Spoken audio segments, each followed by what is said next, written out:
ระลึกพระรัตนตรัยเนอพุทโธเมนาโถพระพุทธเจ้าเป็นที่พึ่งอันประเสริฐของข้าพเจ้ากราบธัมโมเมนาโถพระธรรมเป็นที่พึ่งอันประเสริฐของข้าพเจ้ากราบสังโฆเมนาโถพระสงฆ์เป็นที่พึ่งอันประเสริฐของข้าพเจ้ากราบโยโสภะคะวะอะระหังสัมมาสัมพุทโธสวากขาโตเยนะภะคะวะตาสุปฏิปันโนยัสสะภะคะวะโตสาวกสังโฆตัมมังยังภะคะวันสัทธัมมังสัสสังฆังอิเมหิสการเร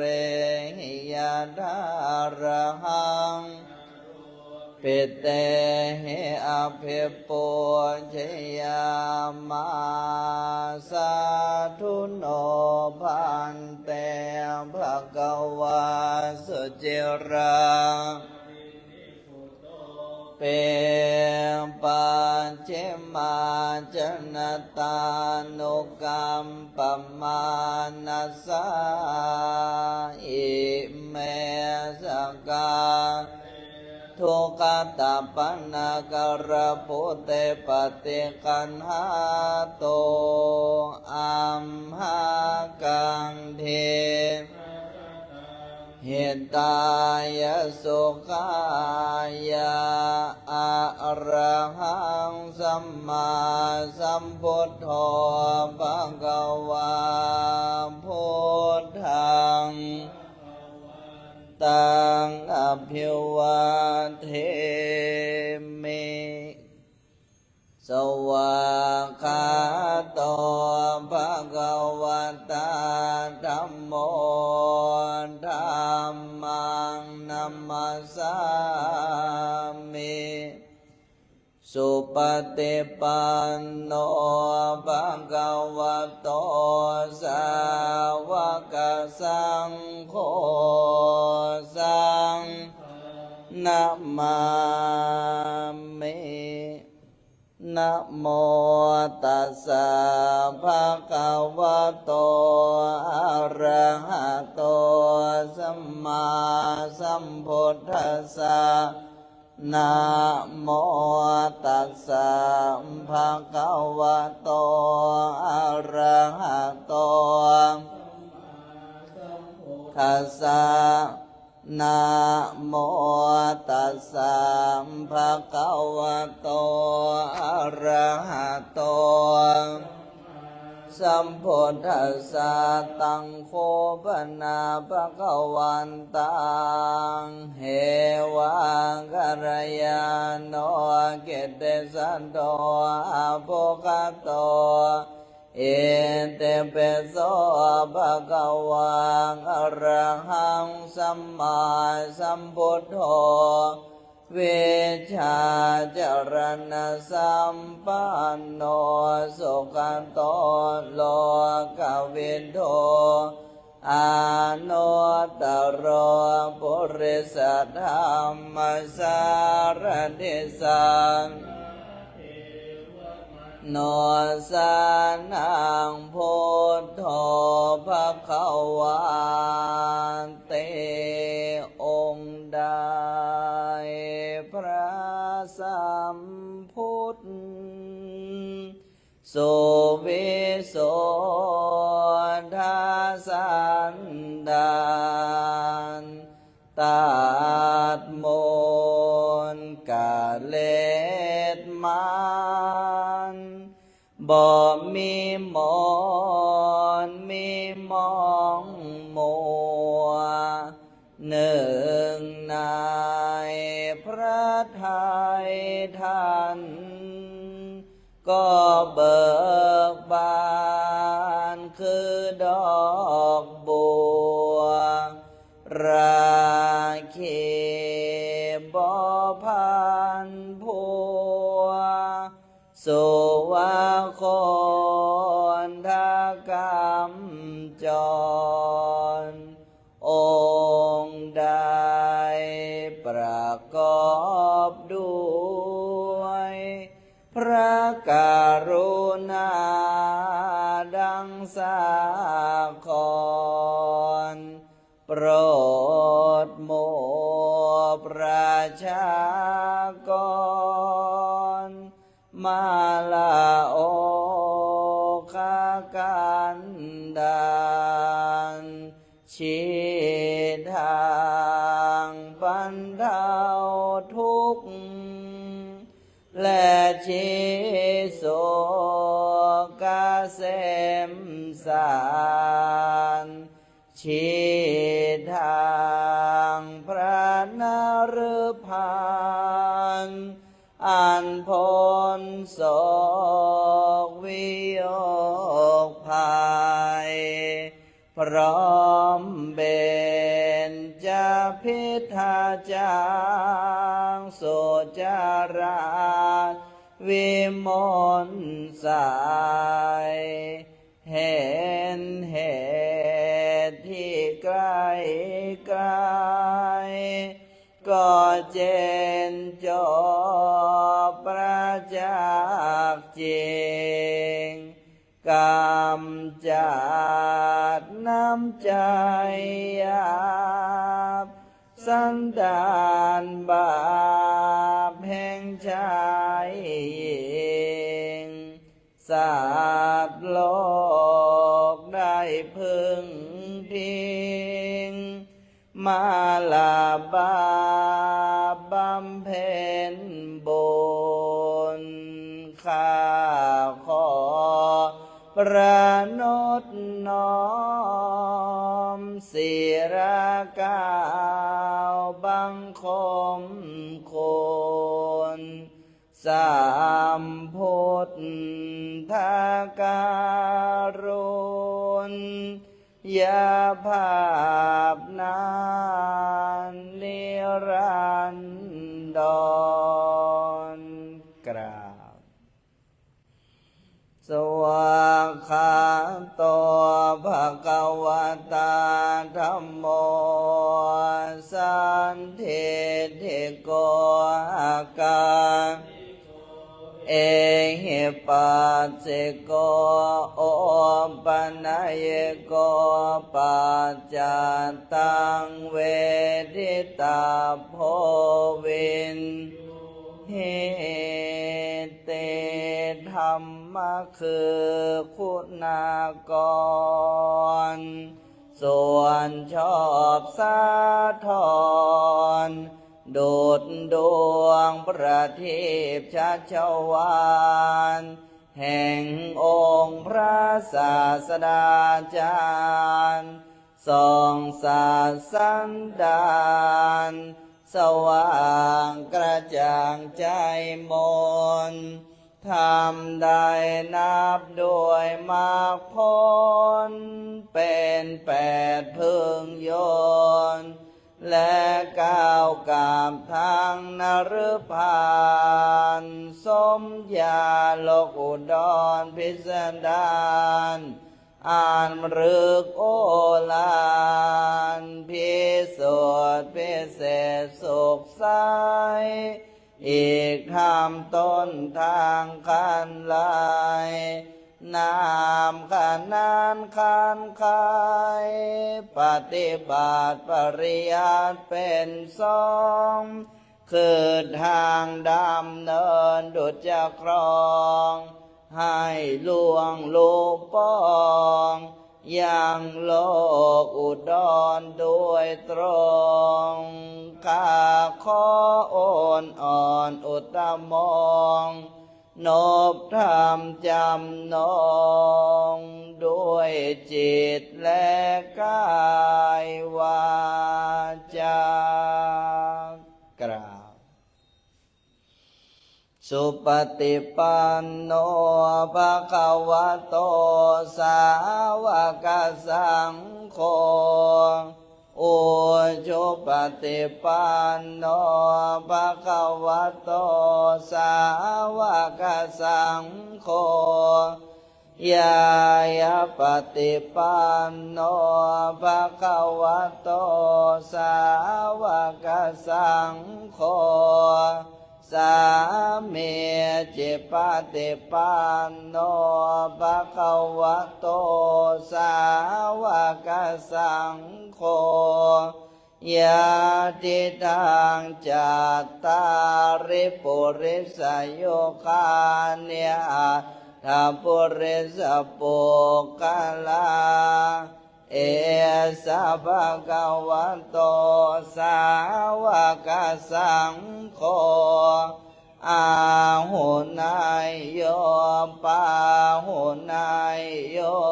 ทักขินายกรณิโยอานุตารังปุญญาเขตโลกาสาเตทรงได้สาวกศาสดารับปฏิบัติมาแต่องค์สมเด็จพระขวานเห็นแจ้งจตุศาสตร์เสร็จบานรู้ทางที่อ่านระงับและดับทุกข์ภัยโดยเสด็จพระผู้ตรัสไตรปัญญาผ่องใสสะอาดและปราดมัวมองหนห่างทางข้าศึกปองบ่มีรำพองด้วยกายและวาจาใจ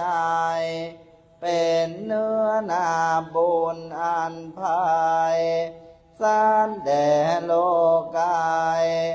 และเกิดพิบูลผลพลสมญาเอาโรทศพรมีคุณอนนท์อเนกจะนับเหลือตราข้าขอนบหมู่พระสรามโภคทรงคุณานุคุณประโดษจะรำพานด้วยเดชบุญคาภิวันพระไตรรัตน์อานอุดมดิเรกนิราศัยจงช่วยขจัดผู้ภัยได้จงดับและกราบเสื่อมสูญกราบต่อไปได้ร่วมกันสาธยายพระไตรปิฎกบทธรรมจักรกับปวัตตนสูตร เปิดหนังสือไปนะโยมนะข้าพเจ้าพระอานนทเถระได้ฟังมาแล้วอย่างนี้สมัยหนึ่งพระผู้มีพระภาคเจ้าประทับอยู่ที่ป่าอิสิปตนมฤคทายวัน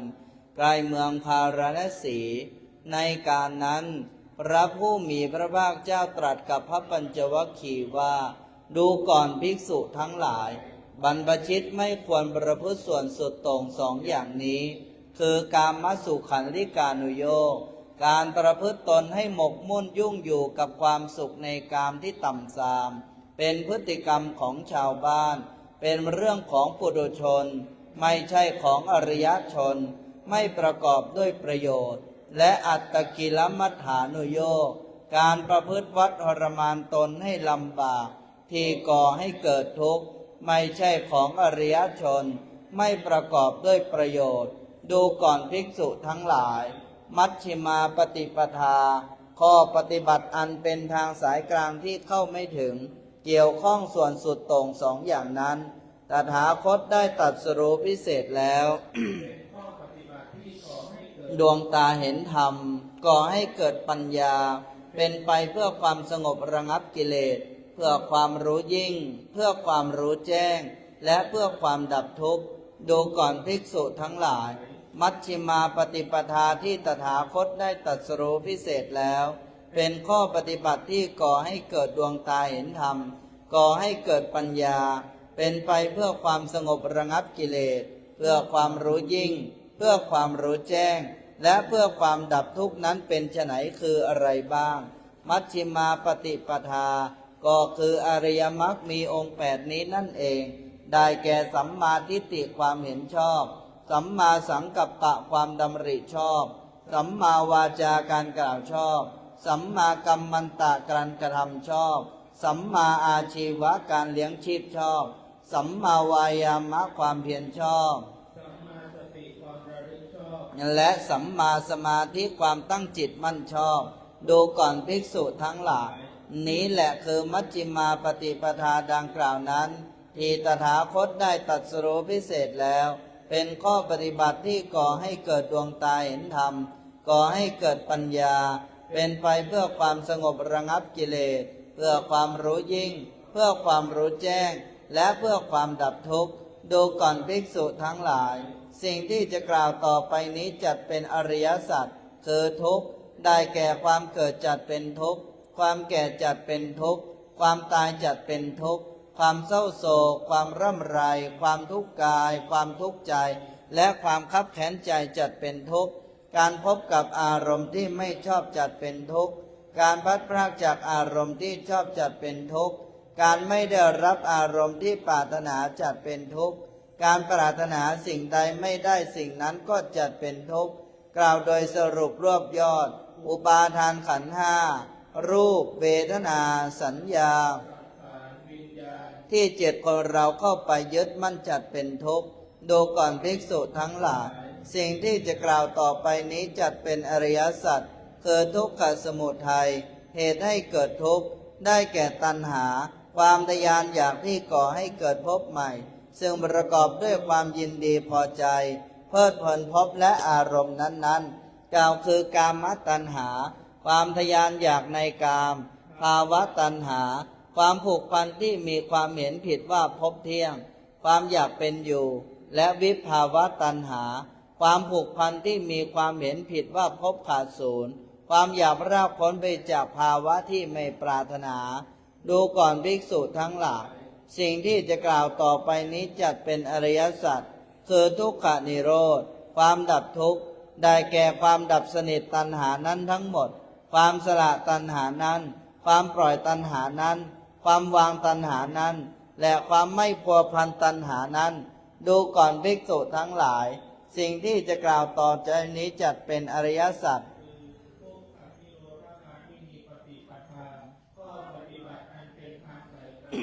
แม่นละครับ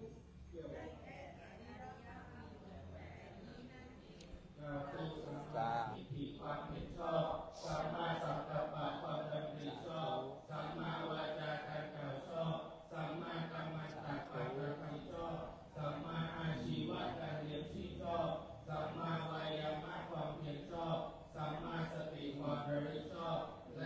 บอกให้มันมาหาแหละดูก่อนภิกษุทั้งหลายดวงตาเห็นธรรมได้เกิดแล้วอยากได้เกิดแล้วปัญญาได้เกิดแล้ววิชาได้เกิดแล้วแสงสว่างได้เกิดแล้วแก่ตถาคตในธรรมที่ไม่เคยสดับมาก่อนว่าแต่ถ้ามันบวชนี่เขาจะบวชเนี่ยนะแต่เขาจะมันบวชก่อนถ้าใครที่มันบวชเขามันต้องพลาดกันก่อนแล้วก็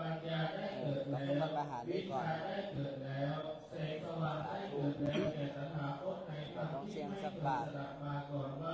อริยสัจคือทุกข์นั้นเป็นธรรมที่ควรกำหนดรู้ดูก่อนภิกษุทั้งหลายดวงตาเห็นธรรมได้เกิดแล้วทำได้เกิดแล้วปัญญาได้เกิดแล้ววิชาได้เกิดแล้วแสงสว่างได้เกิดแล้วแก่ตถาคตในธรรมที่ไม่เคยสดับมาก่อนว่าเราได้กำหนดรู้อริยสัจคือทุกข์นั้นแล้วดูก่อนภิกษุทั้งหลายดวงตาเห็นธรรมได้เกิดแล้วญาณได้เกิดแล้วปัญญาได้เกิดแล้ววิชาได้เกิดแล้วแสงสว่างได้เกิดแล้วแก่ตถาคตในธรรมที่ไม่เคยสดับมาก่อนว่าอุปาทาน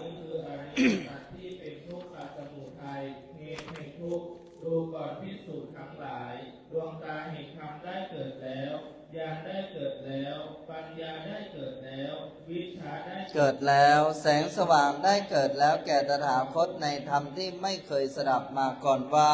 อริยสัจคือทุกขสมุทัยนั้นเป็นธรรมที่ควรละดูก่อนภิกษุทั้งหลายดวงตาเห็นธรรมได้เกิดแล้ว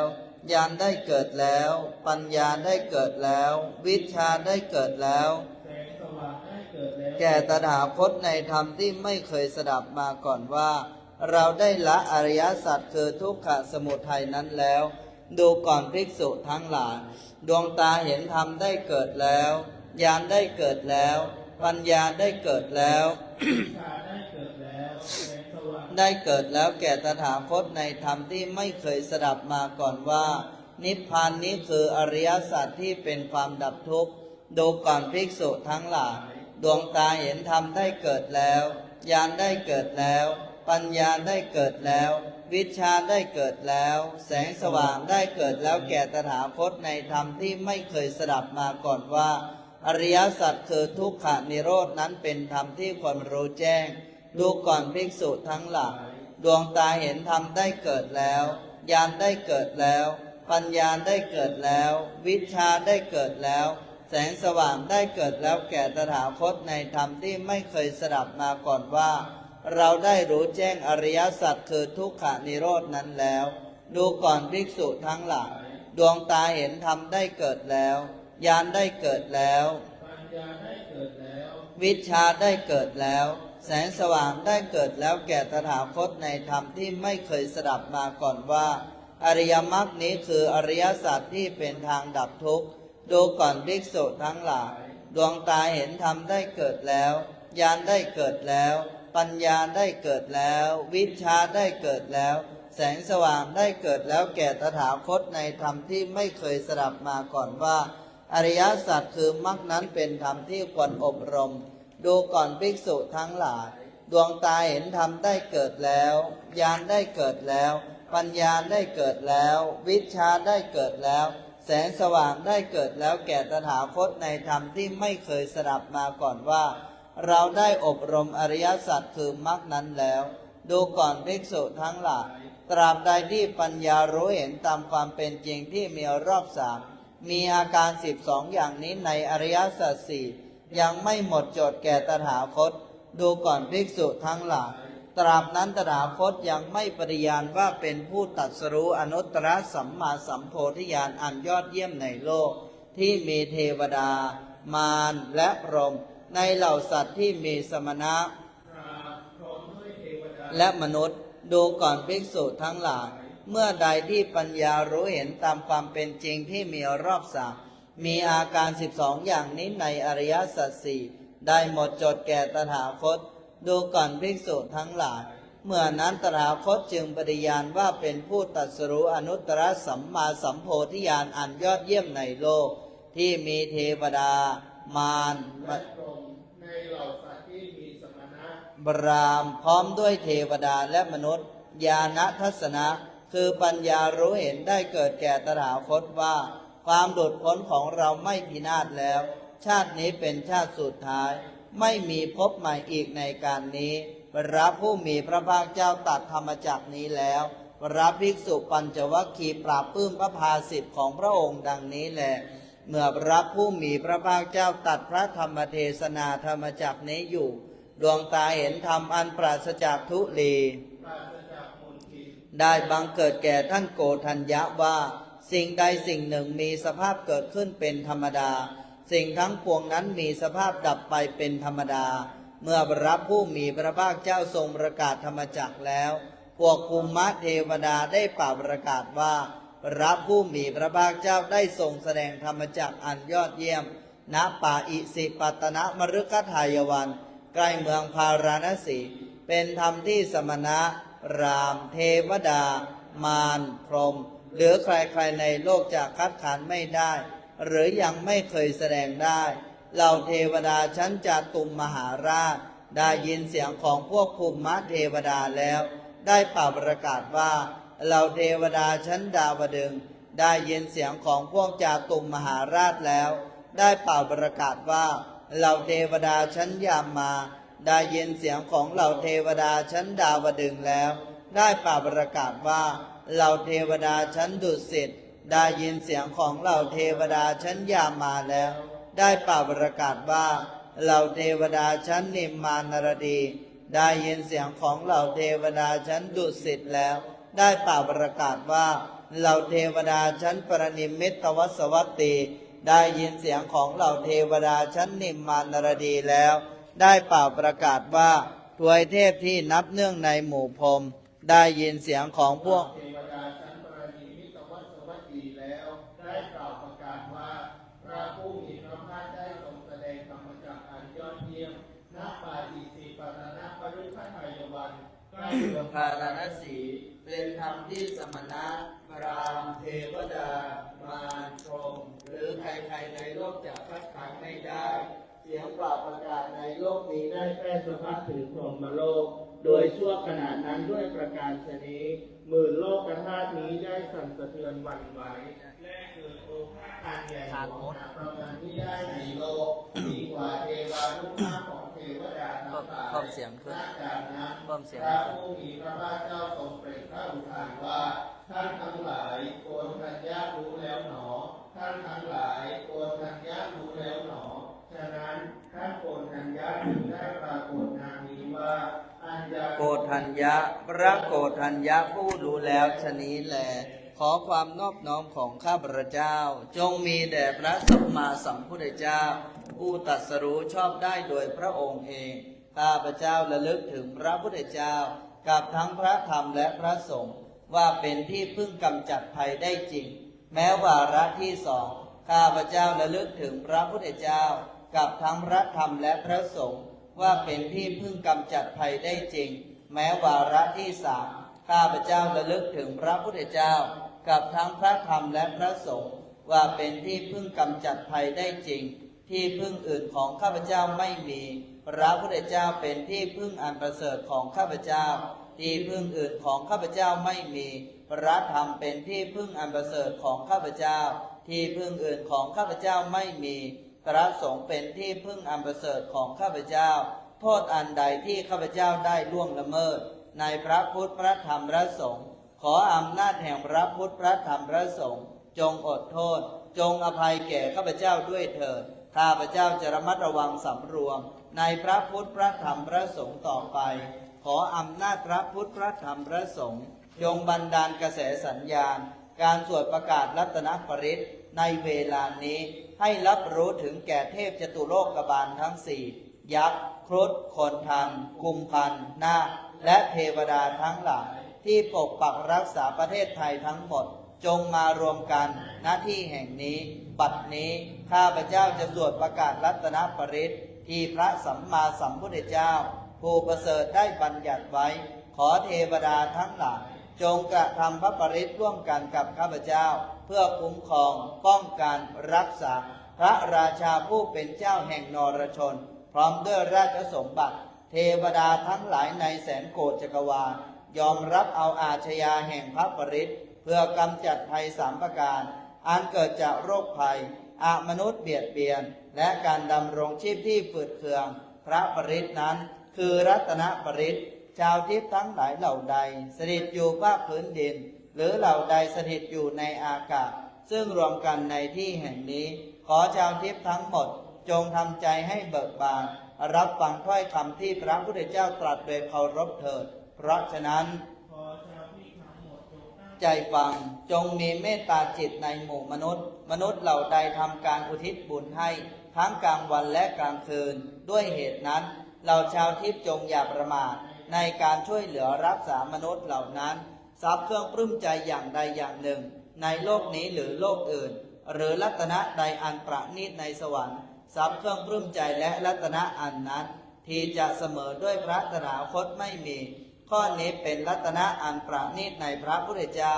ด้วยสัจจะวาจานี้ ขอความเป็นสวัสดิมงคลจงมีแด่ข้าพเจ้า ครอบครัวของข้าพเจ้า และพระบาทสมเด็จพระวชิรเกล้าเจ้าอยู่หัวพระสักยมุนีผู้มีพระฤทัยตั้งมั่น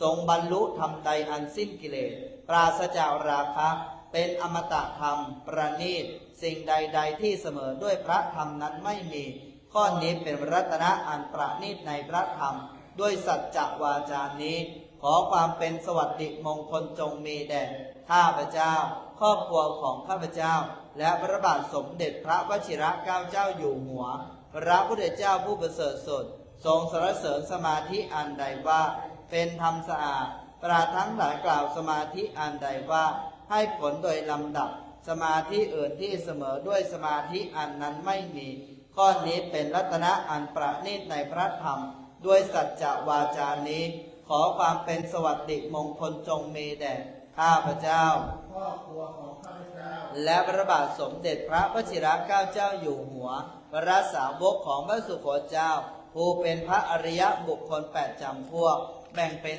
4 คู่ อันสัตบุรุษทั้งหลายสรรเสริญแล้ว ท่านเหล่านั้นเป็นผู้ควรแก่ทักษิณาทานทานทั้งหลายที่เขาถวายในพระอริยบุคคลเหล่านั้นย่อมมีผลมาก ข้อนี้เป็นรัตนะอันประณีตในพระสงฆ์ด้วยสัจจวาจานี้ ขอความเป็นสวัสดิมงคลจงมีแด่ข้าพเจ้า ครอบครัวของข้าพเจ้า และพระบาทสมเด็จพระวชิรเกล้าเจ้าอยู่หัว พระอรหันต์เหล่าใดมีใจตั้งมั่นดีแล้ว ในศาสนาของพระพุทธโคดมเป็นผู้ปราศจากความอาลัย พระอรหันต์เหล่านั้นถึงพระอรหันต์ที่ควรถึงอย่างเข้าสู่พระนิพพาน ดับกิเลสได้แล้วเสวยผลอยู่ ข้อนี้เป็นรัตนะอันประณีตในพระสงฆ์ด้วยสัจจวาจานี้ ขอความเป็นสวัสดิมงคลจงมีแด่ข้าพเจ้า ครอบครัวของข้าพเจ้า และพระบาทสมเด็จพระวชิรเกล้าเจ้าอยู่หัว เสาหลักใหญ่ที่ฝังดินดีแล้ว ไม่หวั่นไหวด้วยพายุจากสี่ทิศฉันใด บุคคลเหล่าใดได้เห็นอริยสัจสี่พระตถาคตเรียกผู้นั้นว่า เป็นสัตบุรุษผู้ไม่หวั่นไหวด้วยโลกธรรมฉันนั้น ข้อนี้เป็นรัตนะอันประณีตในพระสงฆ์ด้วยสัจจวาจานี้ ขอความเป็นสวัสดิมงคลจงมีแด่ข้าพเจ้า ครอบครัวของข้าพเจ้า และพระบาทสมเด็จพระวชิรเกล้า เจ้าอยู่หัว พระโสดาบันเหล่าใด รู้แจ้งอริยสัจสี่ที่พระศาสดาผู้มีปัญญาลึกซึ้งทรงแสดงไว้ดีแล้ว ถึงแม้ว่าพระโสดาบันเหล่านั้น จะเป็นผู้ประมาทอย่างแรงกล้า ก็ไม่บังเกิดในชาติที่8 ข้อนี้เป็นรัตนะอันประณีตในพระสงฆ์ด้วยสัจจวาจานี้ ขอความเป็นสวัสดิมงคลจงมีแด่ข้าพเจ้า ครอบครัวของข้าพเจ้า และพระบาทสมเด็จพระวชิรเกล้าเจ้าอยู่หัว ความเห็นผิดในกายสักกายทิฏฐิความสงสัยในพระนิพพานวิจิกิจฉา ความถือผิดอย่างงมงาย ศีลพัตตปรามาสอย่างใดอย่างหนึ่งมีอยู่ สังโยชน์ธรรมเหล่านั้น ย่อมเป็นอันพระโสดาบันละได้แล้ว พร้อมด้วยปัญญาอันเห็นแจ้งทีเดียว อันหนึ่งพระโสดาบันเหล่านั้น เป็นผู้พ้นแล้วจากอบายทั้งสี่ไม่กระทำอภิฐาน6แน่ ข้อนี้เป็นรัตนะอันประณีตในพระสงฆ์ด้วยสัจจวาจานี้ ขอความเป็นสวัสดิมงคลจงมีแด่ข้าพเจ้า ครอบครัวของข้าพเจ้า และพระบาทสมเด็จพระวชิรเกล้าเจ้าอยู่หัว ว่าพระโสดาบันนั้น ยังทำบาปกรรมทางกาย วาจา หรือใจอยู่บ้าง เพราะความพลาดพลั้งท่านก็ไม่อาจจะปกปิดบาปกรรมนั้นไว้ พระพุทธเจ้าตรัสความที่พระโสดาบัน ผู้เห็นพระนิพพานแล้ว ไม่อาจปกปิดบาปกรรมนั้นได้ ข้อนี้เป็นรัตนะอันประณีตในพระสงฆ์ด้วยสัจจวาจานี้ ขอความเป็นสวัสดิมงคลจงมีแด่ข้าพเจ้า ครอบครัวของข้าพเจ้า และพระบาทสมเด็จพระวชิรเกล้าเจ้าอยู่หัว พุ่มไม้งามในป่าที่ผลิยอดอ่อนสะพรั่งในช่วงเดือนแรกของฤดูร้อนฉันใด พระผู้มีพระภาคเจ้าได้แสดงธรรมอันประเสริฐเพื่อให้ถึงพระนิพพาน เพื่อประโยชน์อย่างยิ่งแก่สัตว์ทั้งหลายก็อุปมาเหมือนความเจริญงอกงามแห่งปัญญาฉันนั้น ข้อนี้เป็นรัตนะอันประณีตในพระพุทธเจ้าด้วยสัจจวาจานี้ ขอความเป็นสวัสดิมงคลจงมีแด่ข้าพเจ้า ครอบครัวของข้าพเจ้า และพระบาทสมเด็จพระวชิรเกล้า เจ้าอยู่หัว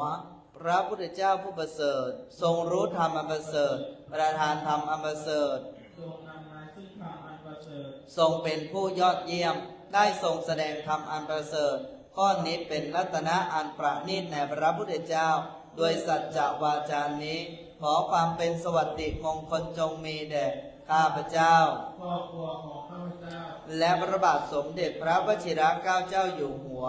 กรรมเก่าของพระอรหันต์เหล่าใดสิ้นแล้วกรรมนำเกิดพบใหม่ย่อมไม่มีพระอรหันต์เหล่าใดมีจิตอันไหนแล้วในภพต่อไปพระอรหันต์เหล่านั้นมีเพื่อสิ้นแล้วมีความพอใจก็ไม่ได้แล้วเป็นผู้มีปัญญาย่อมปรินิพพานดับสนิทเหมือนดวงประทีปฉันนั้นข้อนี้เป็นรัตนะอันประณีตในพระสงฆ์ด้วยสัจจวาจานี้ขอความเป็นสวัสดิมงคลจงมีแด่ข้าพเจ้าครอบครัวของข้าพเจ้าและพระบาทสมเด็จพระวชิรเกล้าเจ้าอยู่หัวชาวทิพย์ทั้งหลายเหล่าใด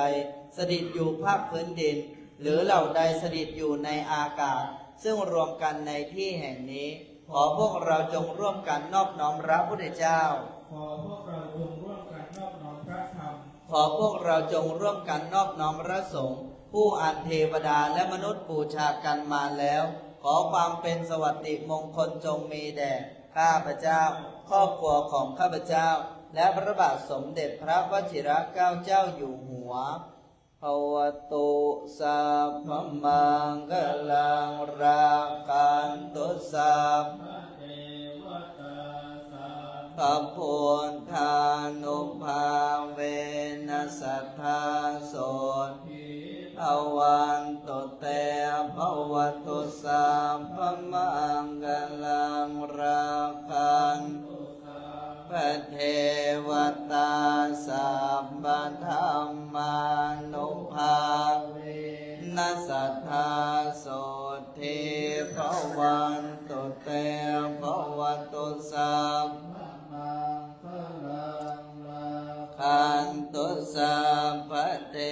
วตาสัพพสังฆานุภาเวนัสสัทธาโสทิภวันตุเตบัดนี้พวกเราทั้งหลายก็ได้ร่วมกันทำวัดเย็นคำว่าทำวัดเย็นนี่ก็คือมาร่วมกันเข้าเฝ้าพระรัตนตรัยพาจิตพาใจกลับบ้านให้มีปัญญาความจริงความดีเป็นที่พึ่งระลึกถึงคุณแห่งพระสัมมาสัมพุทธเจ้าผู้ตรัสรู้ชอบโดยพระองค์เองพวกเราทำวัดเสร็จเรียบร้อยก็ร่วมกันสาธยายพระไตรปิฎกบทสาธยายพระไตรปิฎกนั้นอย่าได้ดูเบานั่นแหละเป็นลายแทงขุมทรัพย์นำพวกเราพ้นจากทุกข์ได้จริงพ้นจากภัยได้จริงแล้วก็สามารถพ้นจากวัฏสงสารนี้ได้จริงๆนั่นเป็นลายแทงนะธรรมจักรปวัตตนสูตรนั่นอย่าดูเบาไปแล้วก็บทรัตนปริศก็เป็นบทคุ้มครองป้องกันโยมจำให้ได้เถอะนะไล่ตั้งแต่ทรัพย์เครื่องปลื้มใจอย่างใดอย่างหนึ่งในโลกนี้หรือโลกอื่นเนี่ยอันนี้บทวิเศษนะคาถาอื่นๆในสู้ไม่ได้คาถาเนี่ยสุดยอดรัตนปริศเป็นพุทธคาถาที่พระพุทธเจ้าประทานให้ด้วยมอบให้กับพระอานนท์ตอนนั้นพระอานนท์ก็นำไปสาธยายพวกเราจะเห็นว่าบทรัตนปริศนี่เป็นการกล่าวถึงความจริงความจริงที่มีในพระพุทธความจริงที่มีในพระธรรมความจริงที่มีในพระสงฆ์เห็นหรือยังจึงเป็นบทที่ศักดิ์สิทธิ์มากและต่อไปพวกเราก็จะได้ร่วมกันเนาะกระทำปัญญาให้แจ้งสะสมสุตตะคือการฟังนะจะได้นิมนต์วันนี้สมณเณรแสงเป็นองค์เทศเป็นองค์บรรยายซึ่งก่อนที่พวกเราทุกคนจะได้ร่วมกันสดับธรรมคาถานะก็จะได้ร่วมกันทบทวนศีลก่อนนะ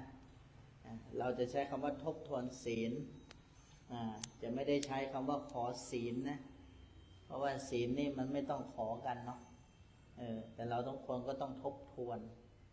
กลับมาทบทวนว่าวันนี้เราบกพร่องในศีลข้อไหนบ้างถ้า าเราบกพร่องในศีลข้อไหนก็แสดงว่าเราไม่ยอมรับในความประกันชีวิตในเรื่องนั้นๆนะต่อไปให้ได้ขอเจริญพรโยมนะเอมมี่นะให้ได้ประเคนขันนะขันศีลนะนั่นแหละ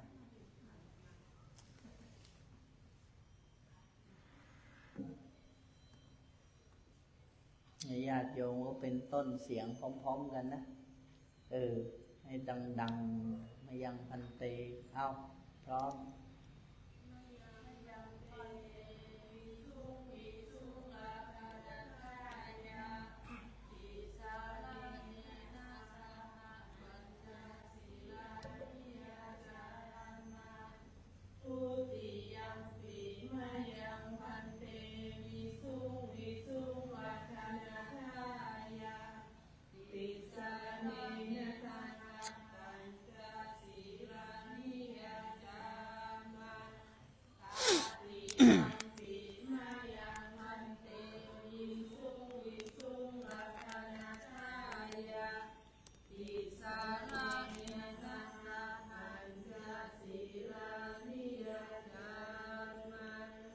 นะโมตัสสะภะคะวะโตอะระหะโตสัมมาสัมพุทธัสสะนะโมตัสสะภะคะวะโตอะระหะโตสัมมาสัมพุทธัสสะนะโมตัสสะภะคะวะโตอะระหะโตสัมมาสัมพุทธัสสะ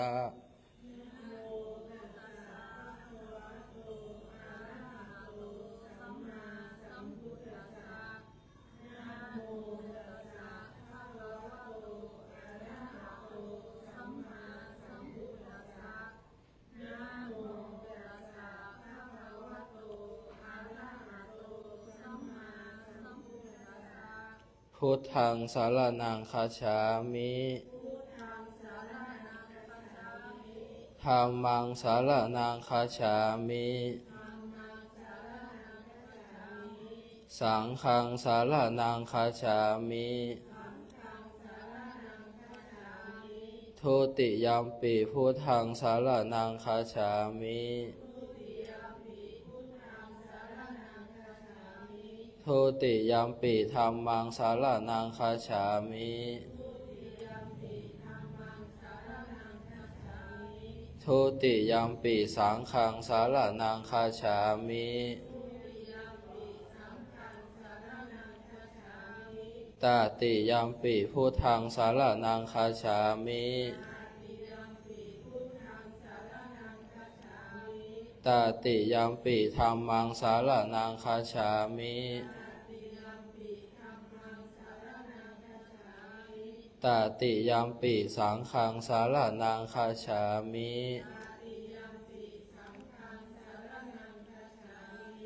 ปานาติปาตาเวรมณีสิกขาปะทังสัมมาทิยามิ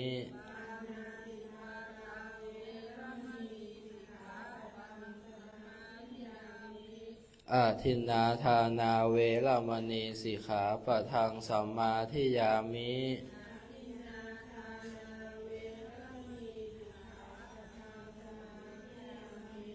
กาเมสุมิชฌาจาราเวรมณีสิกขาปะทังสัมมาทิยามิ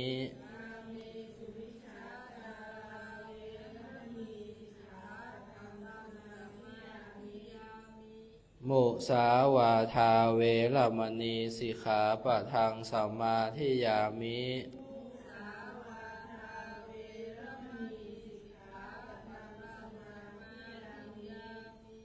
สุราเมรยมัชฌะปมาทฐานาเวรมณีสิกขาปะทังสัมมาทิยามิ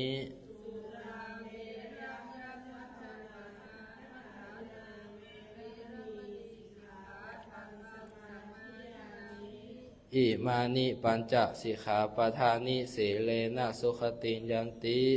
สีเลนะโภคสัมปทาสีเลนะนิพุติยันติตัสมาสีลังวิโสทะเย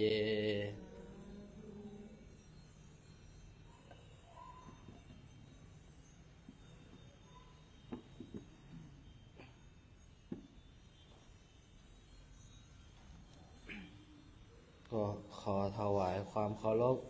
ไปยังพระครูประหลัดทีนวัตยานาสิทธิวาทีและพระภิกษุสงฆ์สามเณรทุกรูป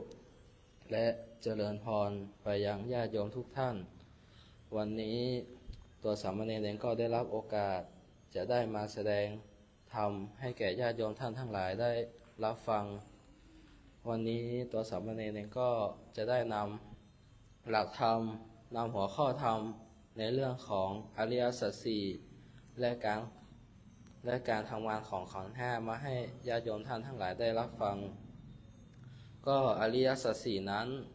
ก็ซึ่งเป็นหัวใจหลักของพระพุทธศาสนา เป็นพระธรรมที่พระสัมมาสัมพุทธเจ้านั้นก็ได้ตรัสรู้และได้ทรงแสดงสอน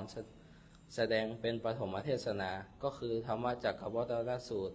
ที่เรานั้นได้ร่วมกันสาธยายไปเมื่อตอนทวัตนี้ก็อริยสัจสี่นั้นก็แปลว่าความจริงอันประเสริฐความจริงที่เรานั้นต้องเจอต้องพบก็คือความแก่ความเจ็บความตายซึ่งเราทุกคนนั้นก็ต้องแก่ต้องเจ็บต้องตายซึ่งไม่มีใครหนีพ้นก็อริยสัจสี่นั้นก็แบ่งออกเป็นสี่คือทุกข์สภาพที่เรานั้นทนได้ยากก็คือความไม่สบายกายความไม่สบายใจพระพุทธองค์ทรงได้สอนได้ตรัสไว้ว่าการเกิดเป็นทุกข์ความเจ็บความแก่ความตายเป็นทุกข์การพลัดพรากจากสิ่งที่รักเป็นทุกข์การปรารถนาสิ่งใดไม่ได้สิ่งนั้นก็เป็นทุกข์กล่าวคือชีวิตที่ยังมีขันธ์ห้าอยู่ก็ยังมีทุกข์ 2. สมุทัยเหตุให้ทุกข์เกิดสาเหตุสำคัญที่ทำให้เกิดทุกข์นั่นก็คือความอยากความทะยานอยากของเรานั่นเองซึ่งยังแบ่งออกเป็น3คือ 1. กามตัณหาความทะยานอยากในกามคุณทั้ง5ก็คือรูปเสียงกลิ่นรสโผฏฐัพพะคืออยากในสิ่งที่ทำให้ตนเองนั้นมีความสุขทำให้ตนเองนั้นพอใจ 2. ภาวะตัณหาความอยากมีความอยากเป็นคืออยากได้โน่นอยากได้นี่เช่นอยากมีบ้านอยากมีรถภาวะตัณหานี้ก็เป็นความอยากที่ไม่รู้จักพอเมื่อได้มาแล้วเราก็อยากได้อีก 3. วิภาวะตัณหาความไม่อยากเป็นความไม่อยากมีเช่นไม่อยากแก่ไม่อยากเจ็บไม่อยากป่วยไม่อยากตายก็โดยสรุปตัณหานี้เมื่อใจของเรานั้นเกิดการยึดติดในความอยากยึดติดในสิ่งต่างๆเรานั้นก็จะเกิดทุกข์ 3. นิโรธความดับทุกข์เมื่อตัณหานั้นดับไปความทุกข์ก็ทั้งปวงก็จะดับไปด้วยคือเมื่อเราไม่ยึดติดแล้วความทุกข์ของเราก็จะไม่มี 4. มรรคคือข้อปฏิบัติให้ถึงความดับทุกข์ก็คืออริยมรรคมีองค์8ได้แก่ 1. ทุกข์ 1. สัมมาทิฏฐิความเห็นชอบคือการมีความเห็นที่ถูกคือเห็นตามหลักความเป็นจริงไม่เชื่อไม่งมงายสิ่งที่ไม่มีเหตุผล 2. สัมมาสังกัปปะความดำริชอบคือมีความคิดที่ถูกต้อง 3. สัมมาวาจาการกล่าวชอบเจรจาชอบคือการพูดจาดีพูดจาไม่พูดโกหกไม่พูดส่อเสียดไม่พูดเพ้อเจ้อ 4. สัมมาวายามะสัมมากัมมันตะ 4. สัมมากัมมันตะการกระทำชอบคือการกระทำแต่สิ่งที่ดี 5. สัมมาอาชีวะการเลี้ยงชีพชอบคือการที่เรานั้นประกอบอาชีพสุจริตไม่เบียดเบียนต่อผู้อื่น 6. สัมมาวายามะความเพียรชอบคือการขยันหมั่นเพียรในการทำความดี 7. สัมมาสมาธิ 7. สัมมาสติความระลึกชอบคือการมีสติรู้ตัวอยู่ตลอดเวลา 8. สัมมาสมาธิความตั้งจิตมั่นชอบคือการมีจิตที่มั่นคงไม่ฟุ้งซ่านส่วนการทำงานของขันธ์5นี้ก็เป็นเพียงแค่กระบวนการทำงานต่อเนื่องไม่เที่ยงมีการเปลี่ยนแปลงไปอยู่ตลอดเวลาแบ่งออกเป็น5คือ 1. รูปขันธ์ทำหน้าที่เป็นฐาน ให้เกิดการรับรู้ เช่น ตาเห็นรูป หูได้ยินเสียง 2. เวทนาขันธ์ก็คือความรู้สึกเมื่อเกิดการกระทบของอายตนะ ซึ่งแบ่งออกเป็น3คือ 1. สบาย 2. ไม่สบาย 3. เฉย 3. สัญญาขันธ์คือความจำการหมายรู้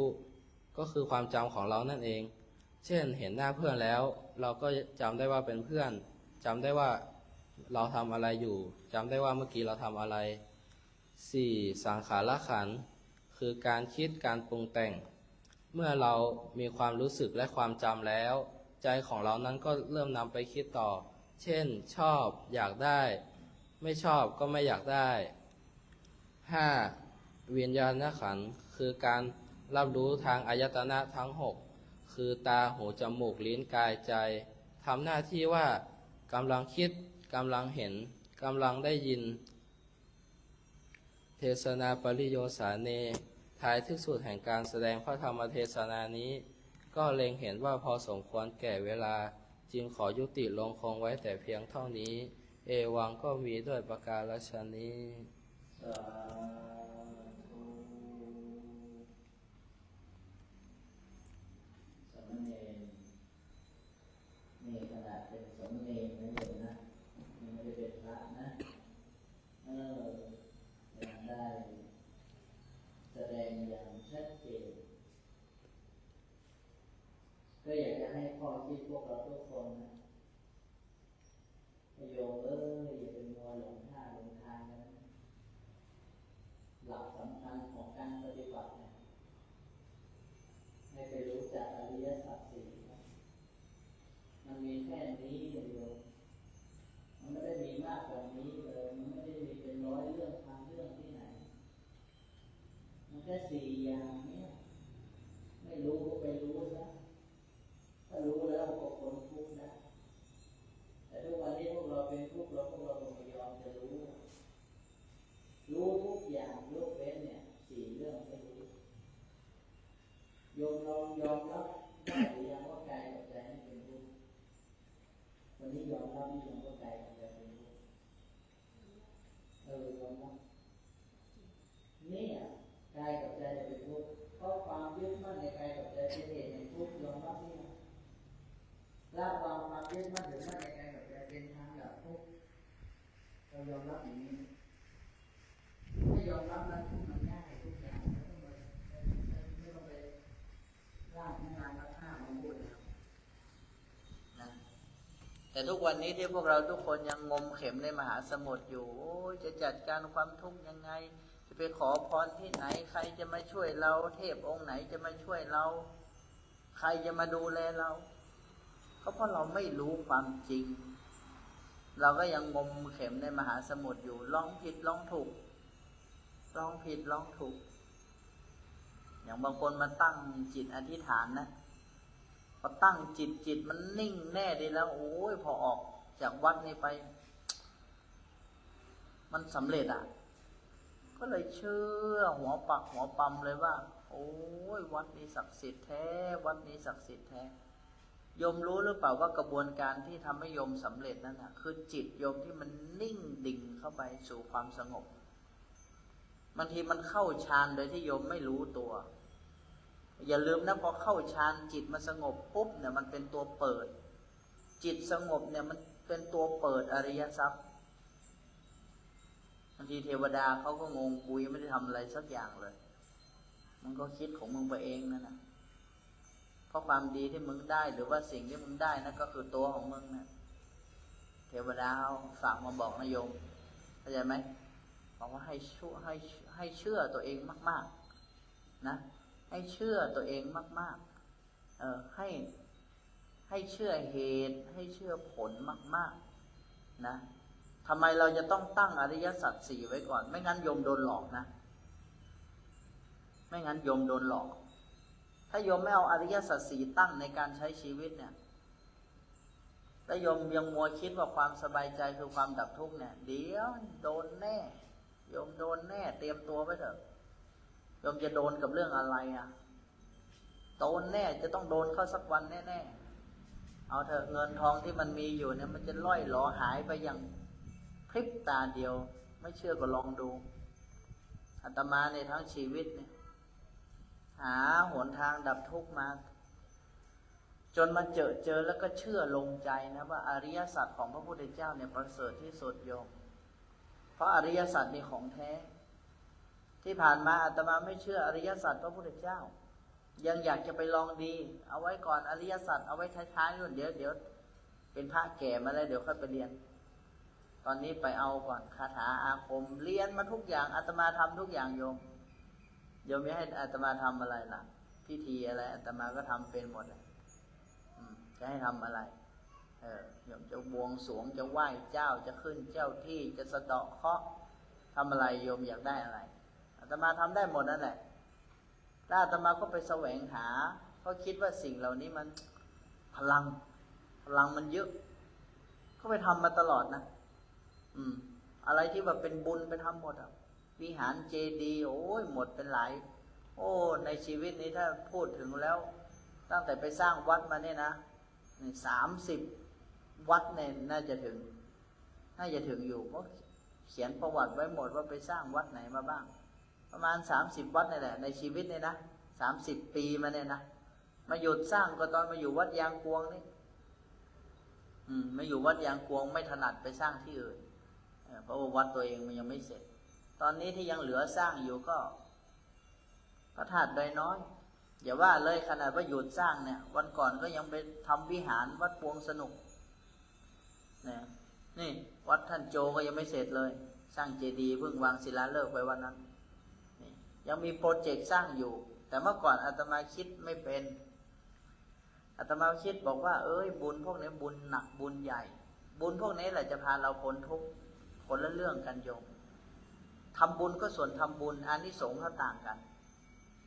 อานิสงส์ต่างกันอานิสงส์จะได้สิ่งอื่นๆแต่จะดับทุกข์ได้ไหมไม่ได้นะดับทุกข์ต้องอริยสัจเท่านั้นอย่างโยมมันนั่งกันอยู่เนี่ยนะบางคนมีทุกข์ในใจนะให้โยมยอมรับหรือยังว่าตัวทุกข์เกิดจากอะไรเหตุแห่งทุกข์เกิดจากอะไรเนี่ยเมื่อกี้ลูกเนนแสดงไว้อย่างชัดเจนแล้วว่าเหตุแห่งทุกข์คือความเข้าไปยึดมั่นถือมั่นนิโรธคือการดับทุกข์จะเกิดขึ้นได้ยังไงโยมละความยึดมั่นถือมั่นได้เมื่อไหร่นั่นแหละดับทุกข์ได้เมื่อนั้นเห็นไหมพระพุทธเจ้าไม่ได้พูดให้มันยาวเหยียดอะไรเลยว่าต้องไปทำพิธีนั้นไปทำพิธีนี้ไปนู่นไปนี่มีไหมพระพุทธเจ้าที่พวกเราสาธยายพระไตรปิฎกเมื่อกี้มีไหมพระพุทธองค์บอกไหมบอกว่าให้ไปวัดไหนไหมให้ไปไหว้ที่ไหนไหมเห็นไหมให้ไปวัดก็คือวัดใจของโยมนั่นน่ะบางทีโยมมาวัดบางทีโยมไม่ถึงวัดด้วยซ้ำนะคือมันไม่ถึงใจเอาเถอะอาตมาจะพูดอย่างเงี้ยแหละจนตายนะใครมาเปลี่ยนอาตมาเทศไม่ได้หรอกตั้งแต่นี้ไปนะจนอาตมาตายนั่นน่ะก็จะเทศเรื่องนี้เพราะอะไรมันของดีโยมของดีวิเศษล้ำอริยสัจนี่ไม่มีอะไรเสมอเหมือนทำใดในโลกธาตุนี้นะไม่มีอะไรยิ่งไปกว่า4 อย่างนี้ทุกข์สมุทัยนิโรธมรรควันนี้ที่พวกเราทุกคนหาทางดับทุกข์หรือจัดการกับความทุกข์ไม่ได้เพราะอะไรเพราะโยมไม่รู้จักองค์ประกอบของทุกข์เมื่อกี้ลูกเน้นว่าไปแล้วองค์ประกอบของทุกข์อะไรคือขันธ์ 5บดายเราก็ยังไม่รู้เรื่องเลยความคิดที่มันปรุงแต่งที่โยมเครียดกับความคิดตัวเองแล้วอยากไปหยุดความคิดตัวเองเนี่ยโยมยังไม่รู้ด้วยซ้ำว่าความคิดเป็นธรรมชาติและการที่โยมอยากไปหยุดความคิดเป็นตัณหาทำไมโยมถึงไปอยากหยุดความคิดเพราะโยมไม่รู้ว่าความคิดนั้นมันเป็นสภาวะธรรมชาติมันไม่จำเป็นจะต้องไปอยากหยุดหรืออะไรกับมันหยุดของมันเองอาศัยเพียงแค่เรารู้มันไม่ละยิ่งรู้ยิ่งลดไหนว่าสิยิ่งรู้ยิ่งลดความทุกข์เนี่ยนะโยมจำให้ดีเถอะถ้าโยมอยากจะลดความทุกข์โยมต้องไปเพิ่มตัวรู้และรู้อะไรรู้อริยสัจรู้อริยสัจวันนี้ใจมันยังไม่ยอมรับใช่ไหมโยมที่นั่งอยู่เนี่ยอาตมาเชื่อเถอะโยมไม่ยอมรับตัวเองว่าตัวเองเป็นทุกข์เป็นกองแห่งทุกข์โยมไม่ยอมรับเพราะนั้นโยมจะทำยังไงให้ยอมรับไปทำสม่ำเสมอวิธีทำสม่ำเสมอคืออะไรเนี่ยแหละ ในหนังสือนั้นมีแล้วท่องธาตุกรรมฐานพิจารณากาย6ขั้นตอนท่องขันธ์5ท่องไปย้ำๆซ้ำๆย้ำๆซ้ำๆย้ำๆซ้ำๆท่องไปแรกๆโยมไม่รู้เรื่องหรอกแต่โยมท่องไปเรื่อยๆจิตมันจะเกิดการเรียนรู้เวลาทุกข์มันมากระทบจิตมันจะไปทำงานกับปัญญาตึ๊ดๆๆมันเลยแก้ไขของมันเองแต่ที่ผ่านมาเวลาเรามีความทุกข์มันแก้ไขไม่ได้เพราะอะไรจิตมันยังไม่ได้เรียนรู้เหมือนเวลาเราขับรถแล้วรถมีปัญหาถ้าเรารู้องค์ประกอบของรถเราแก้ได้เลยนะแก้เนี่ยอย่างบางคนขับรถอยู่เนี่ยโอ้โหไอ้รถมันเฉี่ยวมาเงี้ยโยมมีทักษะโยมมีปัญญาโยมไม่ตกบ่อตกคลองหรอกเห็นไหมโยมแก้สถานการณ์ได้แต่ถ้าไม่มีปัญญาก็เหมือนกับคนขับรถไม่แข็งอุบัติเหตุเกิดขึ้นได้ไม่ว่าจะเกิดจากตัวเองหรือว่าเกิดจากคนอื่นเพราะฉะนั้นญาติโยมทั้งมณฑลพิธีแห่งนี้โยมฟังให้ดีนะเป้าหมายสำคัญของการเกิดนะคือดับทุกข์นะจำไว้ดับได้มันร้อนเพราะว่าเราไม่รู้มันร้อนเป็นเรื่องธรรมชาติเมื่อกี้เนี่ยเนนบอกไปแล้วว่าทุกกายกับทุกใจนี่คือขันธ์ห้าเวทนาความรู้สึกสัญญาความจำสังขารการปรุงแต่งวิญญาณการรับรู้มันจะร้อนอกร้อนใจยังไงแม่เพียงแค่ร้อนกูร้อนจะร้อนหนอก็ได้หรือทักอารมณ์ก็ได้นี่คือความร้อนกำลังเกิดขึ้นกับจิตกำลังมีความร้อนกำลังปรุงแต่งจิตกำลังถูกความร้อนปรุงแต่งมันจะปรุงแต่งถ้ายิ่งแม่ร้อนขึ้นไปเยอะๆเนี่ยเพราะอะไรเพราะแม่ไปปรุงว่าเมื่อไหร่มันจะหายร้อนมันเป็นตัณหาถ้าอยากหายเนี่ยเป็นวิภาวะตัณหาเพราะไม่ต้องการสิ่งนั้นให้เกิดขึ้นแต่เราไปเบียดบังพยายามที่ให้มันหายซึ่งในความเป็นจริงมันหายของมันเองมันร้อนเองมันไม่ใช่แค่ร้อนประเดี๋ยวเย็นประเดี๋ยวร้อนสลับสับเปลี่ยนเดี๋ยวเฉยมันเป็นเรื่องธรรมดาต่อไปนี้มันจะร้อนทุกข์ร้อนใจอะไรก็ตามจงไปรู้มันแต่อย่าไปเป็นมันปฏิบัติง่ายแค่นี้ไม่มีอะไรยากเลยไม่ใช่เลิกคิดแต่ให้รู้ว่ากำลังคิดอะไรเพราะในความเป็นจริงแล้วบุคคลทั้งหลายเลิกคิดได้ไหมเลิกคิดไม่ได้เพราะสังขารขันธ์คือการคิดหรือการปรุงแต่งในความคิดเป็นสภาวะธรรมชาติเข้าใจไหมมันเป็นองค์ประกอบของขันธ์ห้าตราบใดถ้าโยมไม่หมดลมหายใจทิ้งขันธ์ห้านี้ความคิดไม่มีวันหยุดแต่วิธีจัดการกับความคิดที่มันเล่นไปควรทำยังไงพระพุทธเจ้าให้วิธีคือรู้มันรู้ว่ากำลังคิดและความคิดเนี่ยเขาจะบอกไว้แล้วเจตสิกธรรมคือสิ่งที่ปรุงแต่งใจเป็นส่วนดีเรียกกุศลเป็นส่วนชั่วเรียกอกุศลเป็นส่วนกลางไม่ดีไม่ชั่วเรียกอัพยากตะเรียกว่าสังขารการรับรู้ทางตาหูจมูกลิ้นกายใจเรียกว่าวิญญาณเพราะฉะนั้นนี่เป็นเรื่องธรรมชาติเลยเป็นเบสิกธรรมชาติเลยแต่ที่พวกเราทุกคนเป็นทุกข์และไม่สามารถจัดการกับความทุกข์ได้เพราะอะไรพวกเราไม่รู้เรื่องนี้ไม่รู้เรื่องว่ามันเป็นธรรมชาติและโยมพยายามไปยุ่งกับมันทั้งที่มันเป็นสิ่งที่ต้องไปยุ่งกับมันไหมไม่มันเป็นสิ่งที่เราต้องดูมันเฉยๆอย่างนั้นเขาจะบอกว่าสัพเพธัมมาอนัตตาทำไมธรรมทั้งหลายทั้งปวงไม่ใช่ตัวตนกายนี่ไม่ใช่ตัวตนใจนี่ไม่ใช่ตัวตนเพราะถ้ามันเป็นตัวของเราตอนนี้แม่ร้อนแม่บอกมันสิเย็นมันฟังเราที่ไหน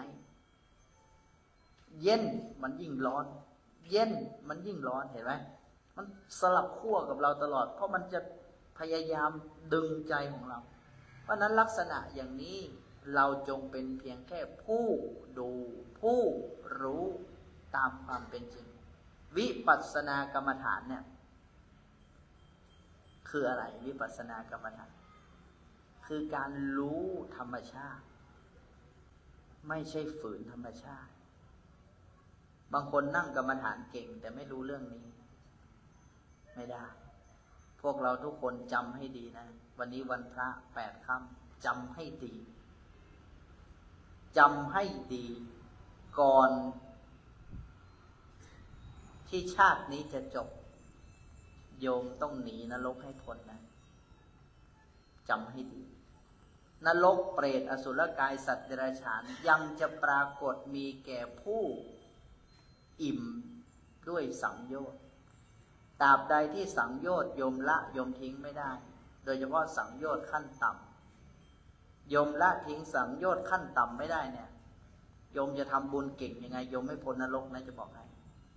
เขาไม่ได้วัดว่าโยมจะทำบุญยังไงโยมทำบุญเก่งยังไงนะแต่เขาวัดว่าโยมละสังโยชน์ได้ไหมหนึ่งสักยทิฏฐิความเห็นผิดในกายเรายึดมั่นถือมั่นในกายกับใจเนี่ยยังมีสักยทิฏฐิท่านให้ละสักยทิฏฐิเห็นว่ากายกับใจนี้ไม่ใช่เราไม่ใช่ของเราเห็นตามความเป็นจริงทละตัวนี้ได้สังโยชน์ข้อแรกถูกทำลายวิจิกิจฉาความลังเลสงสัยลังเลสงสัยในพระรัตนตรัยลังเลสงสัยในพระนิพพานตราบใดถ้าเรายังมีความลังเลสงสัยในพระรัตนตรัยพระนิพพานก็ยังมีวิจิกิจฉาต้องทำลายให้ได้ทำลายด้วยอะไรด้วยการเข้าจิตเข้าใจจริงๆว่าพระพุทธคือปัญญาพระธรรมคือความจริงพระสงฆ์คือความดีอย่างนี้วิจิกิจฉาก็จะถูกทำลายศีลพัตตปรามาสไม่ทำอะไรด้วยความงมงายทุกอย่างต้องตรงเหตุตรงผลตรงต่ออริยสัจยกตัวอย่างเช่นอะไรอย่างเรามีความทุกข์แล้วโยมจะไปแก้ทุกข์ด้วยวิธีไหนไปปล่อยปลาแก้ทุกข์ได้ไหมไปปล่อยปลานั่นคือการสร้างกุศลเฉยๆแต่ไม่ใช่ไปคิดว่าไปปล่อยปลาแล้วจะทำให้ทุกข์หายไปอันนั้นน่ะศีลพัตตปรามาสถึงแม้ว่าจะทำความดีแต่ทำไม่ถูกเหตุถูกผลนี่ศีลพัตตปรามาสเพราะฉะนั้นบุคคลจะทำลายศีลพัตตปรามาสได้ต้องแจ่มแจ้งในอริยสัจโยมจำเป็นจะต้องรู้เรื่องนี้ถ้าโยมสามารถทำลายสังโยชน์3อย่างนี้ได้โยมจะปลอดภัยจากนรกทุกภพทุกชาตินี่คือการบ้านใหญ่ของโยมทุกคนนะเป็นการบ้านใหญ่ของมนุษย์ไม่ใช่ว่าอ๋อฉันไม่ได้ถือพุทธค่ะไม่เป็นไรหรอกไม่พุทธไม่คิดไม่อะไรทั้งนั้นสังโยชน์นี่เป็นเรื่องธรรมชาติของมนุษย์ถ้าทำลายสังโยชน์ไม่ได้ไม่ว่าศาสนาใดก็ตามไม่พ้นนรกแต่จะอยู่ศาสนาไหนก็ตามละสังโยชน์3อย่างนี้ได้ขึ้นชื่อว่านรกไม่เกิดกับโยมแน่วันนี้โยมจะทำเวรทำกรรมจะทำวิบากกรรมขนาดไหนก็ตามแต่ถ้าโยมสามารถละสังโยชน์ได้กรรมนั้นทั้งหมดเป็นอโหสิมันพิเศษขนาดนี้นะโยมนะของดีขนาดนี้เนี่ยโยมไม่ใช่จะได้กันง่ายๆอริยสัจสี่ที่โยมฟังที่โยมรู้กันไปเนี่ยนี่เหนือบาปเหนือบุญนะจะบอกให้พระพุทธเจ้าสอนให้เราอยู่เหนือบาปเหนือบุญคำว่าเหนือบาปเหนือบุญคือโลกสงสารนี่เราไม่ปรารถนาแล้วพรหมโลกไม่เอาเทวโลกไม่เอามนุษย์โลกไม่เอานรกโลกไม่เอามุ่งตรงต่อที่เดียวคือพระนิพพานเพราะนั้นฝากข้อคิดกับพวกเราทุกคนนะอย่างน้อยๆไม่เคยได้ยินได้ฟังก็จะได้ยินได้ฟังจะได้รู้ว่าเป้าหมายชีวิตชาตินี้มันคืออะไรจะได้จับทางให้ถูกเลยได้ตั้งจิตตั้งใจประพฤติปฏิบัติต่อไปโดยอนุภาพแห่งบุญทั้งปวงที่พวกเราทุกคนได้กระทำมาเป็นเหตุเป็นปัจจัยค้ำชูอุดหนุนทุกคนทุกท่านให้ร่มเย็นเป็นสุขนะทำสิ่งใดให้สำเร็จสมปรารถนาทุกประการต่อไปเอาทายทานถวาย รับพร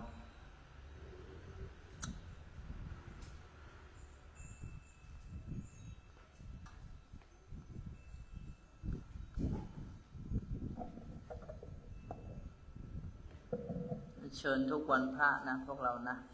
ว่างก็มาว่างก็มาจะไปเคนด้วยกันอ่ะโยมไปด้วยเด็กลูกไปแหละเสร็จเรียบร้อยแล้วเดี๋ยวจะไปเวียนเทียนนะ โมทนาเอาน้ำมาถวายเพราะว่าจะปฏิบัติธรรมวันที่27 28วันที่1บวชเนกขัมมะบารมีวัดเรานะใครว่างก็เชิญ เอารับพรโยม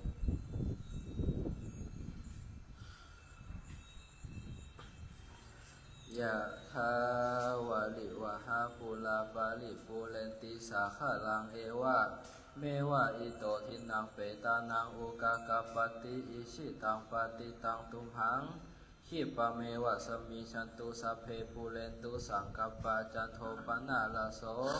ยะถามณิโชติระโสยะถา สัพพิติโยวิวันชันตุสัพพะโรวินาศตุมาเตภวันตวันตรายโยสุขิธิขายุโกภวะอภิวาทนาสิลิสเน วุธา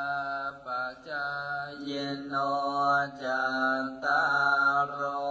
ธรรมาวัฏทันติอายุวันโนสุขังภาลังพุทโธอรหังอรหังพุทโธท้าวเวสสุวรรณโนพุทโธอรหังกัมมโตเมตังกัมมพันธนังชีวิตตังให้ไปจุติให้ทุกชีวิตทุกจิตวิญญาณจงไปผุดไปเกิดขอให้ข้าพเจ้ามีความสุขปราศจากความทุกข์ไม่มีเวรไม่มีภัยอยู่เป็นสุขทุกเมื่อขอเดชะตั้งจิตอุทิศผลบุญกุศลนี้แผ่ไปให้ไพศาลถึงบิดามารดาครูอาจารย์ทั้งวงวานญาติมิตรสนิทกันคนเคยร่วมการงานกันทั้งหลายขอให้ได้ในกุศลผลของฉันทั้งเจ้ากรรมนายเวรและเทวันขอให้ท่านได้กุศลผลนี้เถิดกราบลาพระรัตนตรัยพุทโธเมนาโถพระพุทธเจ้าเป็นที่พึ่งอันประเสริฐของข้าพเจ้าธัมโมเมนาโถพระธรรมเป็นที่พึ่งอันประเสริฐของข้าพเจ้าสังโฆเมนาโถพระสงฆ์เป็นที่พึ่งอันประเสริฐของข้าพเจ้ารัตนัตเยปมาเทนะขวารตเยนะกตังสัพพังอปรังพันเตคัมมามิพันเตอัญชลี